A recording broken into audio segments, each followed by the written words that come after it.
put the music off for a minute. 1, 2, 1, 2. So I think we'll need the in-house speakers for me to be a bit higher.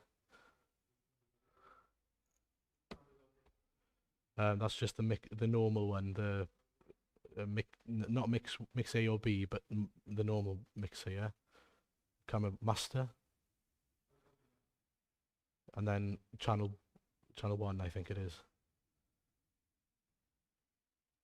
1, 2, 1, 2. Welcome. Ydy hwnna'n dod trwyddo? Ydy? Do, ddech yn dda? Ie, da iawn. Ydy, da iawn. 1, 2, 1, 2, 1, 2. Maybe a little bit higher. 1, 2. No, number 1. So if you've pulled up the master, that needs to come down a little bit, where everything will be high. Try and get that back to what it was. Sorry, I'm not being... whoa, okay. Is that channel 1? So you put the master up. It needs to, no, master needs to be normal, where it was initially. Maybe minus 5-ish. Okay, that's good. You tell me now. I can hear myself. I think so, yeah. I don't think there's much more option. Yeah. So basically, to adjust this mic, use channel 1 to bring it up and down, yeah? So if you... number 3, but that's off at the moment anyway. So if that's channel 1, maybe bring the master down a little bit more to minus 10. 1, 2, 1, 2. Yeah, that sounds pretty good to me.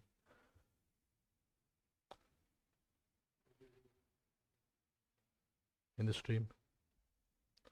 There we are. You can mute me now.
Well, bore da I chi gyd. Um, uh, Good morning. I have to apologise for my voice. I haven't got much of it. There's something wrong with my throat. I don't know what, but you'll be glad to hear I've had a COVID test and it's come back completely negative, so it's fine for me to be here. I hope you can hear me. I think maybe we should take the microphone up a bit. Yeah, a little bit up, please. Channel 1. If you can take that up a little bit. Is that better? There we are. Great. If you can just point like that if you need the microphone to be a bit higher, we'll make sure that it can go a bit higher. Wel, ni'n diolch i'r arglwydd bod ni'n gallu dod i'w geisio fe gyda'n gilydd. Nawn ni weddio at ei gyflwyno'r gwasanaeth i ofal ein Duw. Let's pray to begin. Heavenly Father, we thank you so much for the privilege and joy that it is to come and worship you like this.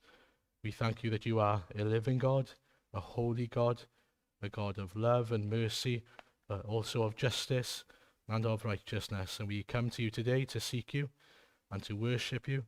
And we pray, Father, that our worship would be pleasing to you, But also as we come, Father, we pray that you would speak to us by your word. Arglwydd tyrd i'n plith ni trwy dysbryd ac agor i'n llygad ni i reality a gwirionedd air os gweli di'n dda. I ni'n gofyn y cyfan felly ar clod a mawl i ti. Amen. Well, we'll begin with the first hymn. We'll listen to the first hymn. Great is the Lord and most worthy of praise.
Gariad sy'n ein lloni ac arglwydd yw fi gredwn enw ti. And ti yw'r un yn your tragwyddol, ti yw'r un yn carodd ni.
Cariad sy'n ein lloni ac arglwydd yw fi gredwn enw ti.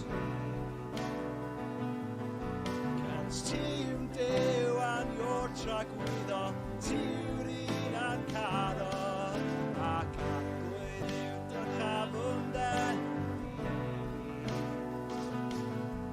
ac arglwydd yw diolchwn am y cariad sy'n ein lloni ac arglwydd yw fi gredwn enw ti.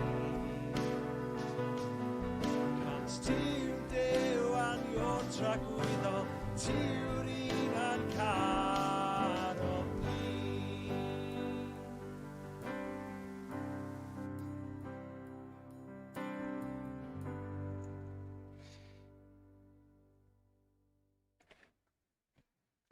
Well, we are continuing in our reading from last week, which is John 21, Ioan 21, a edrych ar y geiriau yma, portha fy nefaid, adnod 15 ymlaen, from verse 15 onwards in John 21. I'll read in Welsh, and it'll be up, as you see, on the screen in English. Yna, wedi iddynt gael brecwast, gofynnodd Iesu i Seimon Pedr, Seimon fab Ioan, a wyt ti'n fy ngharu i yn fwy na'r rhain? Atebodd ef, ydw i farglwydd, fe wyddost ti fy mod i'n dy garu di. Meddai Iesu wrtho, portha fy wyn. Wedyn gofynnodd iddo yr eilwaith, Simon fab Ioan, a wyt ti'n fy ngharu? Ydw i farglwydd, meddai Pedr wrtho. Fe wyddos ti fy mod i'n dy garu di. Meddai Iesu wrtho, bugeilia fy nefaid. Gofynnodd Iesu iddo y drydedd waith, Simon fab Ioan, a wyt ti'n fy ngharu? Aeth Pedr yn drist am ei fod wedi gofyn iddo y drydedd waith, a wyt ti'n fy ngharu? Ac meddai wrtho, arglwydd fe wyddos ti bob peth, ac yr wyt ti'n gwybod fy mod i'n dy garu di. Dywedodd Iesu wrtho, portha fy nefaid. Yn wir rwy'n dweud wrthyt, pan oeddet yn ifanc, yr oeddet ti'n wregysu dy hunan, ac yn mynd lle bynnag y mynydd. Ond pan fyddi'n hen, byddi'n estyn dy ddwylo i rywun arall dy wregysu, a mynd â thi lle nad wynt yn mynnu. Dywedodd hyn i ddangos beth fyddai dull y farwolaeth yr oedd Pedr i ogoneddu Duw trwyddi, ac wedi iddo ddweud hyn, meddai wrth Pedr, canlyn fi. Amen. Well, I'll have to apologise that I haven't done a PowerPoint today.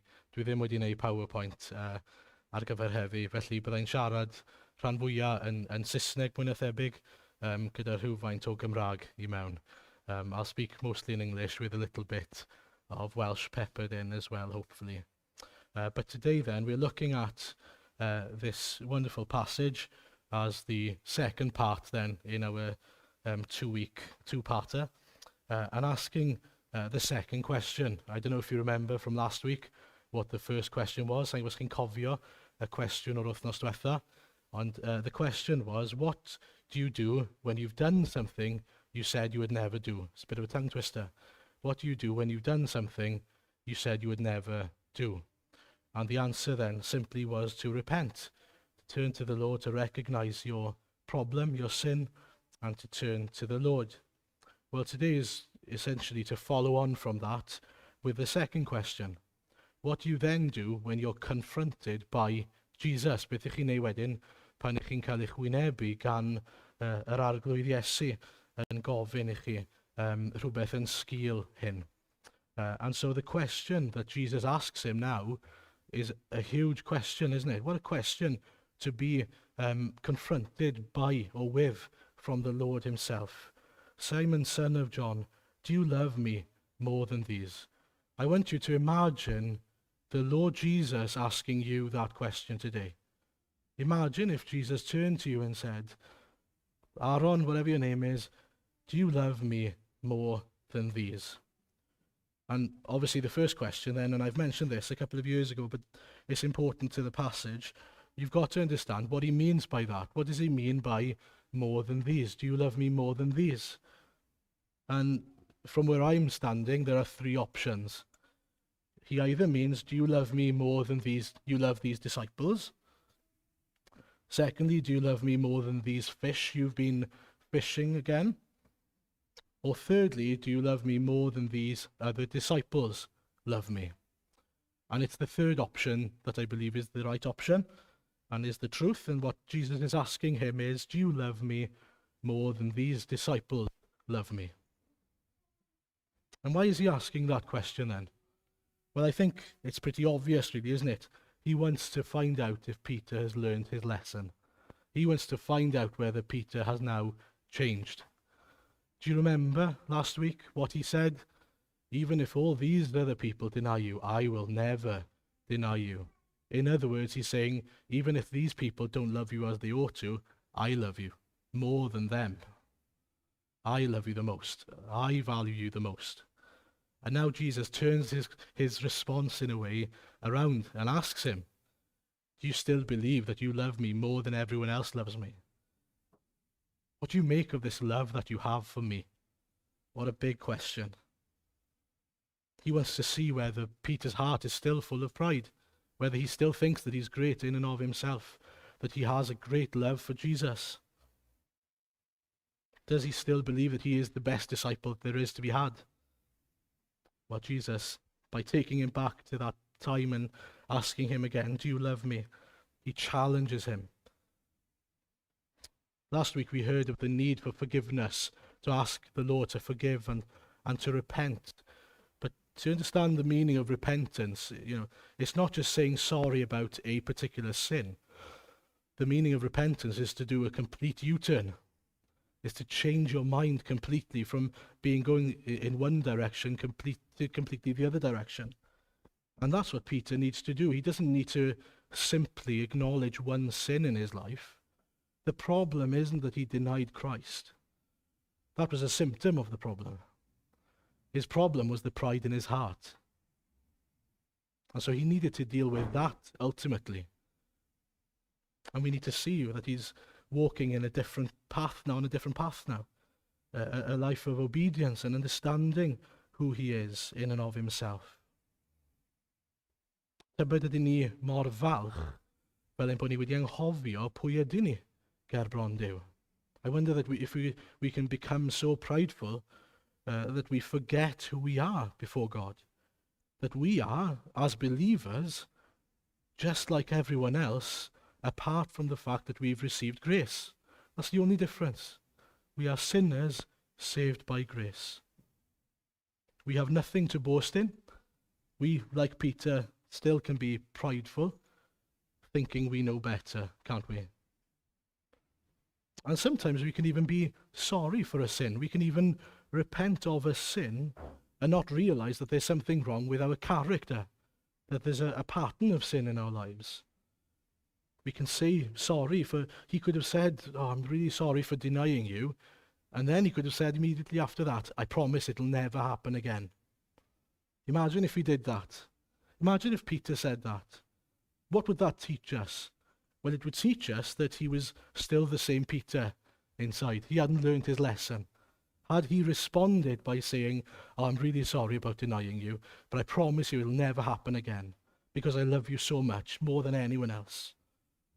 It would show us the problem of sin that's still in his heart, the pride that's still in his heart. And I wonder whether that can be true in our own lives, that at times we'll repent of a sin, but we won't repent of a characteristic of our person that we need to change, a deeper lying issue in our hearts. Are there patterns of sin that actually reveal to us that there's something in our hearts that we need to change? Like the pride in the heart of Peter. And so we need to look into our own hearts, don't we, and ask that question. Are there issues, are our sins a symptom of something deeper that needs to be dealt with? Here then, his denial is a symptom of his pride. And so he needs to repent not only of the denial, but of the pride in his heart as well. And he needs to ask the Lord to help him with that. Mae eisiau ni sylweddoli bod yr un peth yn wir I ni te. Beth yw'r symptomau yna sy'n pwyntio at y broblem mewn gwirionedd yn ein calon ni? Satan sometimes tempts us, doesn't he, to do something bad, to commit a sin, break the rules, as it were, or break the law of God. But as we grow as Christians, as we mature in one way, one of the sneakiest ways the devil can tempt us is to puff us up into believing that we don't need the Lord anymore, into believing that we can actually contribute something to our own walk with Christ, into believing that we don't need to live by faith and by grace anymore, that we can take things into our own hands. I think we need to be aware of that as we grow as Christians.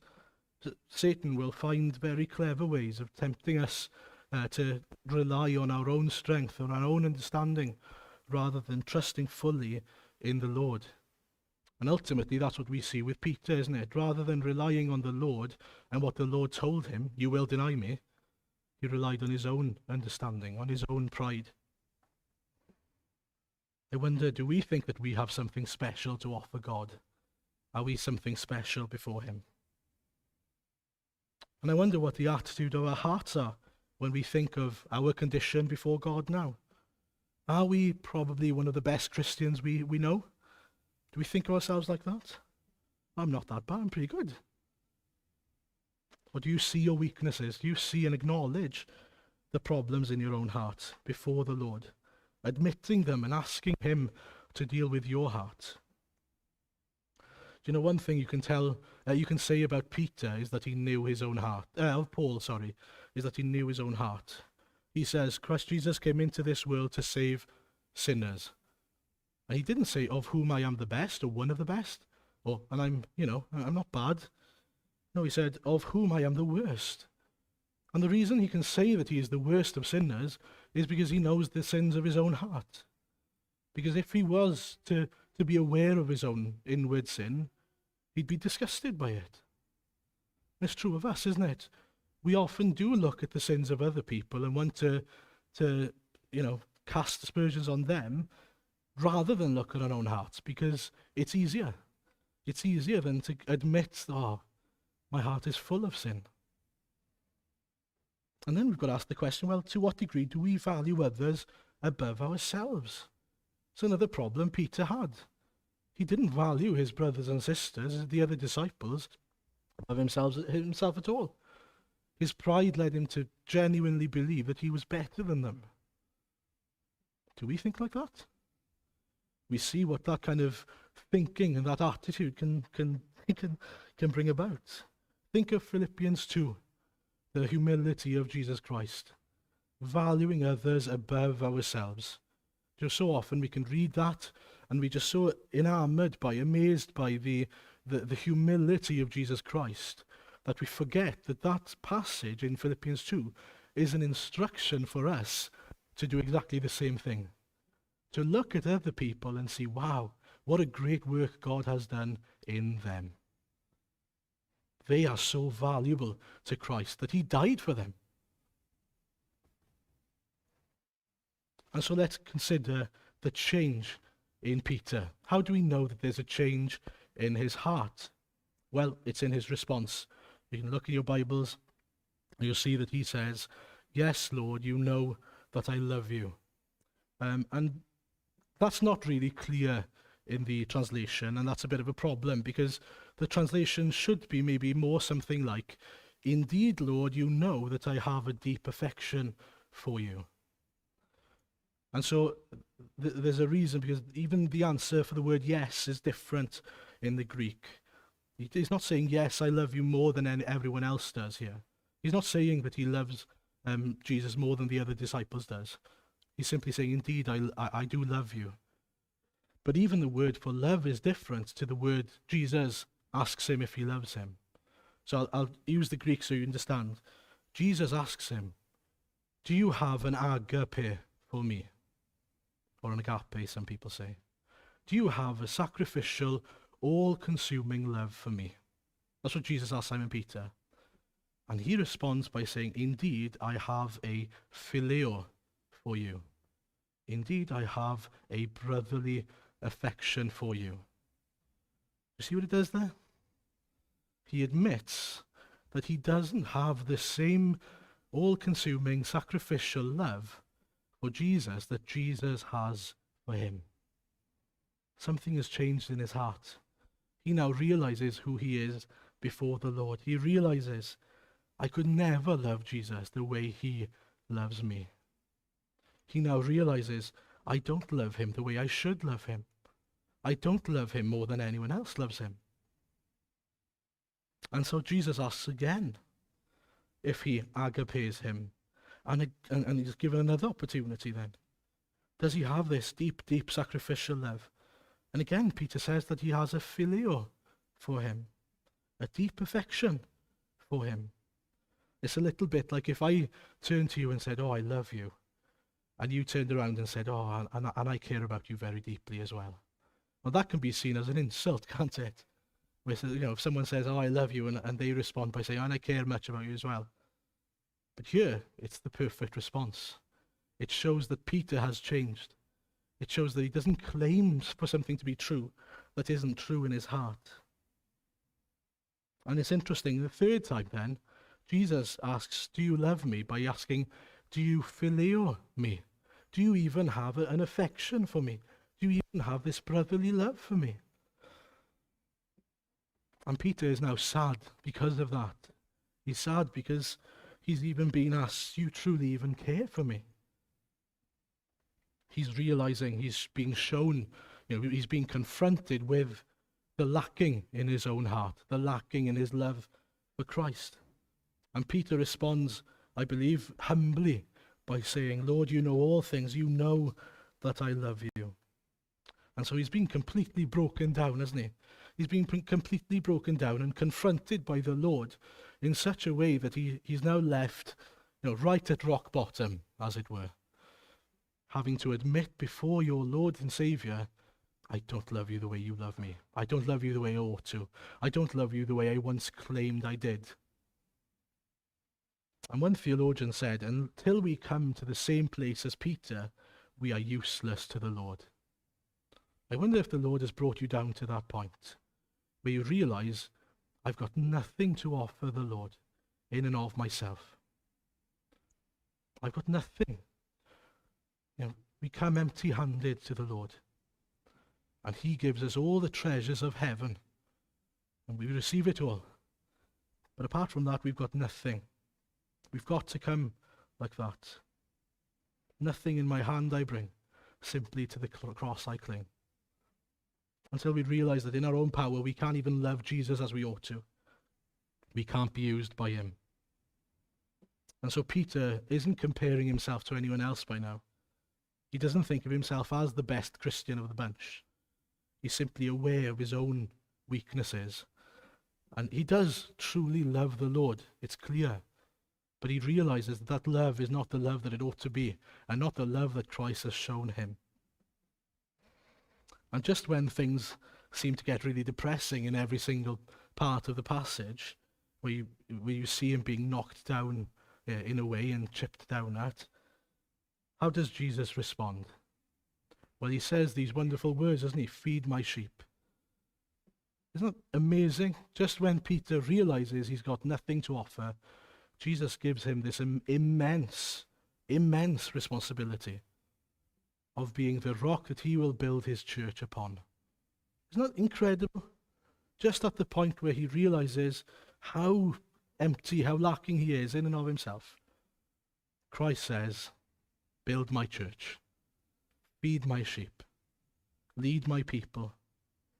In Matthew 16, verse 18, Jesus told Peter, and I tell you that you are Peter, and on this rock I will build my church, and the gates of Hades will not overcome it. And then Peter denied Christ. And you could definitely argue, couldn't you, that forfeits his right to do anything for Jesus. He's messed up. He doesn't deserve that now. The contract is void. He didn't fulfill his side of the contract at all. He's let Jesus down. Not build up the church, he's brought it down, if anything. And yet, Jesus is gracious, kind, and compassionate. What does he do? He takes the mess that is Simon Peter and uses him. He gives him power through the Spirit. He breathes on him, as we heard last week, with the Spirit. And he said, receive the Spirit. He says, I will give you all that you need to fulfill this calling that I give you. He still says, feed my lambs, take care of my sheep, feed my sheep. He knows he's been let down. Jesus knows it. He knows that this Simon Peter has a lacking love for him. And despite all those things, he says, I want to use you. I want to use you. Why is that?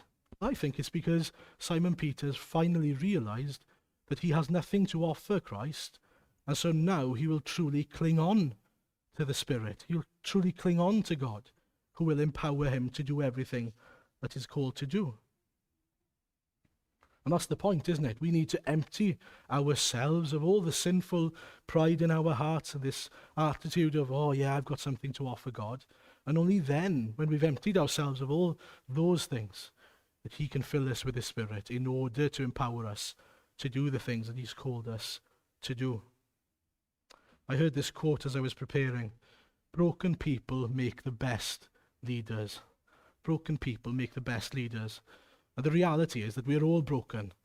It's whether you admit that you're broken, you acknowledge before the Lord that you're broken, and that then he will be able to use you. But there are so many passages in Scripture that show us that Christ knows our state. He knows that our righteousness are like filthy rags, the good works that we have. He knows that we have this treasure of the gospel in jars of clay. There's nothing that we have to offer him. And yet we still fall into this idea that, yeah, I've got something to offer him. Isn't it amazing? And so now that Peter has been dealt with, he can be used. And so the question for us then, first of all, is, well, have you been dealt with? Have you been brought down to realize your emptiness in your heart before the Lord in order for him to enter in and to fill you and to use you for his glory? It's only then that you can glorify his name and be used by faith. So how can we apply these things today then? Well, the first thing I think we can do and should do is thank the Lord. We should praise the Lord for what he's done. He hasn't turned his back on us like Peter did to him, and like we've done many times, I'm sure. We can say thank you for giving us a second, third, and so many other chances. Thank you for the privilege of living for you and that we can serve you. Thank you for the Spirit that dwells in us by faith, that empowers us to do what you've called us to do. Thank you that now we can live a life and our worship is a fragrant offering to the Lord. What an amazing thing that is. From being, rubbish before the Lord, our worship and service is now a fragrant offering to him. We can also thank him that he forgives. That even when we fall short, when we slip into a prideful way of living, he still restores us, just like he did with Simon Peter. We looked at Abraham in the house group, and we saw that there were many times in his life where he tried to take things into his own hands. When you think of, his offspring, well, there weren't any children coming, so what did he do? He went to, he went to another woman to try and get another child. He tried to take things into his own hands. What is that? Well, that's pride. That's Abraham thinking that he has something to offer God in his plan. And what does God do? Well, he shows him the error of his ways, and he provides the offspring that he promised he would provide, and he even forgives him. He still keeps his side of the covenant, which is just amazing. Isn't it amazing that he always keeps his side of the covenant even when we let him down? We'll listen to him at the end. When I fear my faith will fail, Christ will hold me fast. There's an important point there. It's him that holds us, not the other way around. It's him who does all things in us, not us who somehow cling on to Christ. You see people going skiing sometimes. They've got to hold on to and try and sit on those chairs on a pulley system, and they get pulled up, and it's them holding on, isn't it? But that's not like us. It's Christ who's holding on to us. And that matters immensely in our walk with Christ. And so we thank him that we are safe in his hands because he's the one holding us. Secondly, we should consider seriously the commands of Jesus in our lives. Mae eisiau ni ystyried o ddifri yr hyn mae'r arglwydd yn ei ddweud wrthyn ni. The command for Peter then was, feed my sheep. You see, it is an immense privilege, it is a joy to do such a thing, but it's also a command. And it was a command that came with a heavy price. You see, because of that, Peter would suffer. It says, verse 18 and 19, very truly I tell you, when you were younger you dressed yourself and went out where you wanted. But when you are old you will stretch out your hands, and someone else will dress you and lead you where you do not want to go. Jesus said this to indicate the type of death by which Peter would glorify God. Then he said to him, follow me. You see, it is a joy and a privilege, but it's a joy and a privilege that does have a cost. And we need to consider this isn't just a take it or leave it sort of invitation, but it's a command. It's a command for him to go and feed his sheep. And so to be a good shepherd, he will have to follow in the footsteps of Jesus, more than he'd ever thought probably, especially the way Simon Peter eventually died. But that all that he did there was empowered by the Holy Spirit. But whatever God is calling us to do, we need to realize that's a command. It's not just well, if you want on Monday now, you can follow me. No. It's follow me or don't follow me. It's one or the other. And we've got to understand that we don't pick and choose. If you've committed to Christ, then you've committed to Christ. Understand that you daily have to wake up and carry your cross. But let me tell you, the weight of that, as it says in Matthew 11, is nothing compared to the weight of the world and the weight of judgment on your shoulders. Thirdly and lastly, he says, you must follow me.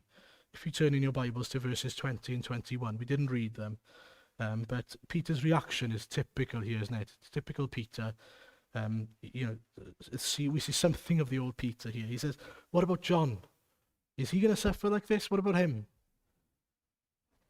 The classic Peter, isn't it? But Jesus tells him, don't worry about other people. Don't look at other people. Focus on the fact that you must follow me. And there's a temptation to think that God's hand is heavier on us than it is on other people. That God is putting more on our plate than he is on other people's plates. But that's not true. It's easy to lose perspective. Peter needed to focus on himself, on his own heart, on his own condition before God. There's no use in looking at other Christians and thinking, oh, they've got it so easy, haven't they? Why do they have such an easy life? Let me tell you, the word is clear. We will all face trials of many kinds. We will all face those types of trials. There are things that other members of this body that are going through things that you have no idea about. I can promise you that. As a pastor, one of the things I've learned probably more than anything is that there are things that people are struggling with going on in other people's lives that I can promise you have no idea about. And by looking at them on a Sunday, you wouldn't know. You wouldn't know. You wouldn't have a clue about the things that they have to face in their own lives. And what does that tell us then? Well, it tells us that those people are carrying their own cross in their own lives. We don't need to know about them. Peter doesn't need to know about John.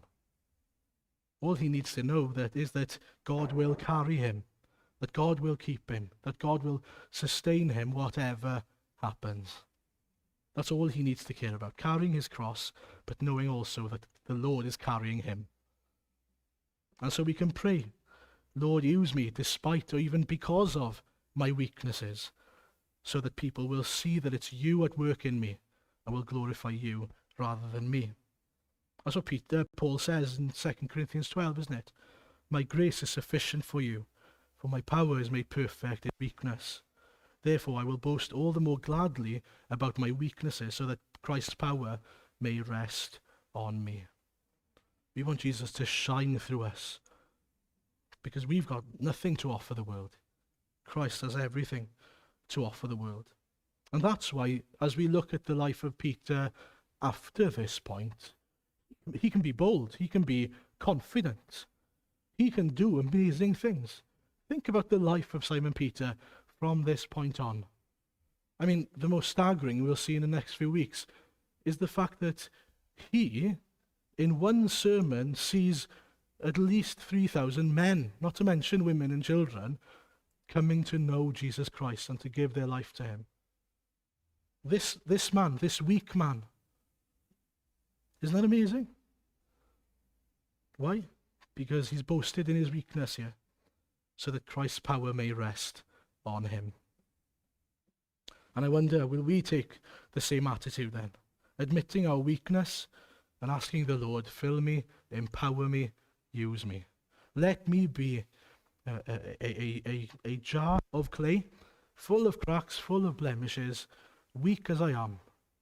But empowered by the Spirit, I can do all things. I can do anything that the Lord has called me to do. And that's an encouragement for us.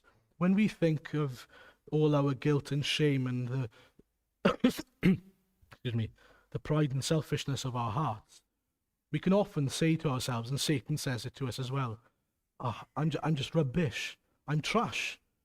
Why would God want to use me? Knowing the sin in our hearts. Well, we have an amazing God who can take the useless, the absolute trash, the mere dust, which is what we are, and he can make miracles in and through us. Elaine and I love to watch the Repair Shop. I don't know if you've seen it on BBC One. People of a certain generation might watch it more than people of my generation usually. But we think it's a great program. They take something that's completely useless and battered, doesn't work anymore, and they turn it into something absolutely beautiful, fully restored, and it works again. It's amazing, the thing that they can do. Literally from taking something, from a piece of trash into a treasure for someone. And that's what God does in us. That's what God has done throughout history. Think back to Moses taking a murderer. Moses was a murderer. Think about murderers today. People you know from the news who are murdered. That's the type of person Moses was. Someone who took another person's life in his hands. And he took that man, broke him down, and used him to do something amazing. And you think of David, an adulterer, someone who planned and carried out a murder of that person's husband. All these things. Oh, what a mess.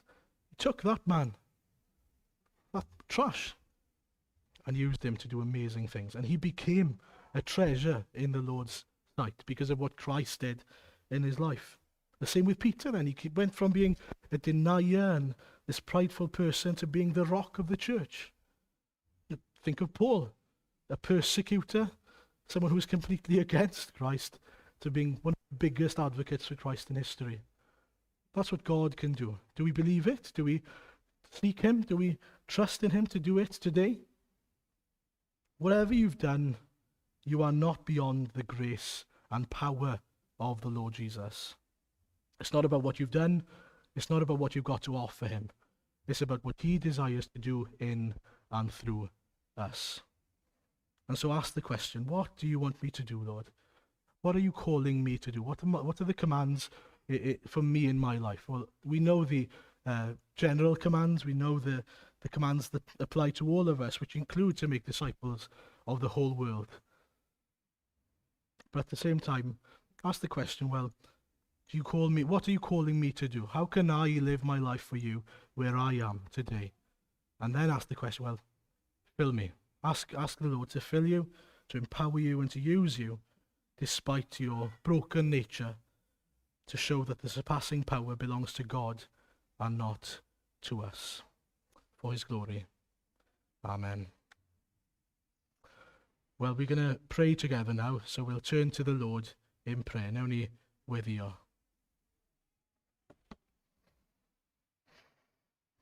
Arglwydd Dduw, ni'n diolch i ti dy fod ti yn ddew sydd yn abl i adnewyddu. Dy fod ti'n un sy'n gallu cymryd ni rhai sydd yn feirw yn ein camweddau i fod yn fyw yng Nghrist Iesu. A nid yn unig yn fyw, ond yn rhai sydd yn nawr yn rhan o dy gynllun mawr di ar ein cyfer ni, sydd nawr yn gallu cael ein defnyddio i wneud pethau rhyfeddol, goruwch naturiol mwyn dy enw di. Arglwydd, helpa ni ymddiried yno ti, helpa ni i dy geisio di, helpa ni ofyn pethau ohono ti sydd yn anarferol, yn amhosib o olwg ac o safbwynt ddynol, Arglwydd. Helpa ni, Arglwydd, i gyflwyno ein hunain i ti yn aberth byw, sanctaidd a derbyniol ger dy fron di. Father, we thank you for the immense privilege of being people who have been brought to life from being spiritually dead to now being alive in Christ. We thank you that you have a purpose for us, your people. We thank you that you've called us to a life of good works, but also to a life of being used by the Holy Spirit to do things that we could never do in our own power. We thank you, Lord, that as we live a life of obedience to you now, that it doesn't depend on us, Father, but it depends on the Lord Jesus, who still will hold us fast. We thank you that you have your grip firmly on our hearts and that you will never let go. Arglwydd, diolch am y cyfan ti wedi wneud drosto ni, ti yn ei wneud drosto ni, ac y byddu di yn ei wneud mwyn ni. Lord, we are so thankful to you for what you have done, what you are doing, and what you will do in us and through us, your people. We pray, Father, that you might continue to make miracles through us, that what a privilege it would be if this week you would use one of us to speak life into a dead soul. What a joy it would be if we would see many coming to know you, even through our witness, through our broken witness, Father, our broken obedience to you. But we thank you that all we do is by faith in you. Arglwydd ni'n gweddio dros rai sydd yn dioddef ar hyn o bryd, arglwydd atgoffa nhw fod y breichiau yna yn eu cynnal nhw, y breichiau tragwyddol yn eu cynnal nhw ac yn eu dal nhw'n dyn, arglwydd. Lord, we pray for those who are struggling and grieving and finding it hard at the moment. We pray today that you'd remind them that the everlasting arms are holding them up, are underneath them and all around them, and that you will go nowhere. Lord, we pray that you'd help us to live a life that is worthy of the calling that we've had. Lord, we want to live a life of obedience to you. Help us to learn from people like Simon Peter. Help us to put to death the parts of us that are prideful and sinful, Father. We want to be more like Jesus from day to day. And so this week coming, we pray, Father, help us to live for you. Help us to seek you. We need you every hour. Every hour we need you, Lord. We need you all the time. We depend fully on you. We have nothing and we are nothing without you. And so continue to build us up, continue to work in us, we pray. We pray as a church, Father, that we would be a witness of being a people who are saved sinners, not being prideful, thinking that we're better than anyone else, but being beggars who can offer another beggar some bread that we found. Lord, we thank you then for all these truths. We pray that we'd cling on to them firmly this week coming. We pray all these things then for your name's sake. Amen. Well, the last hymn then is going to be He Will Hold Me Fast. But before the hymn begins, there's actually a little video showing us the origin of the hymn, which I think is a real blessing before we listen to it.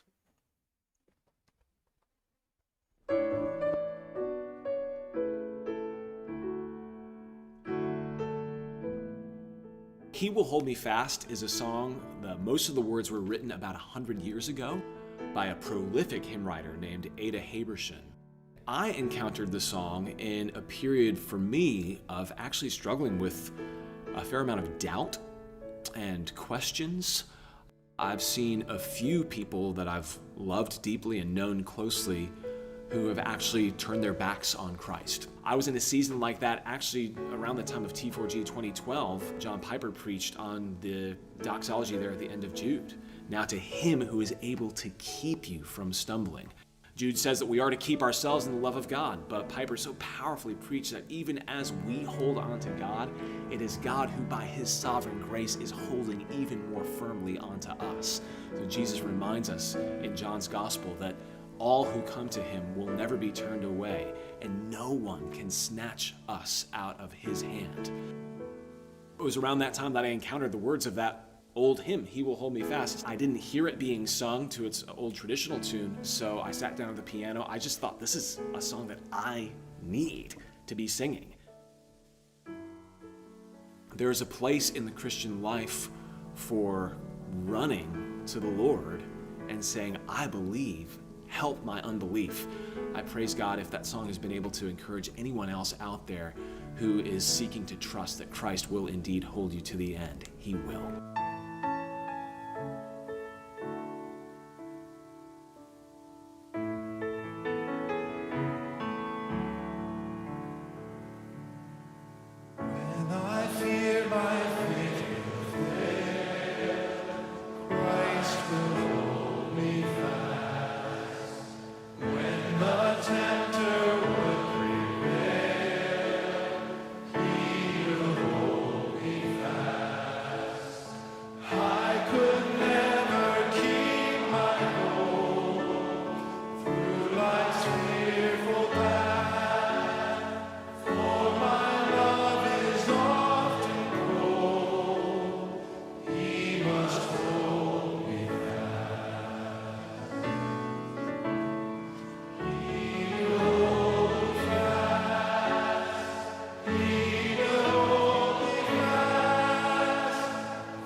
Now to him who is able to keep you from stumbling and to present you before his glorious presence without fault and with great joy, to the only God, our Saviour, be glory, majesty, power, and authority through Jesus Christ our Lord, before all ages, now and forevermore.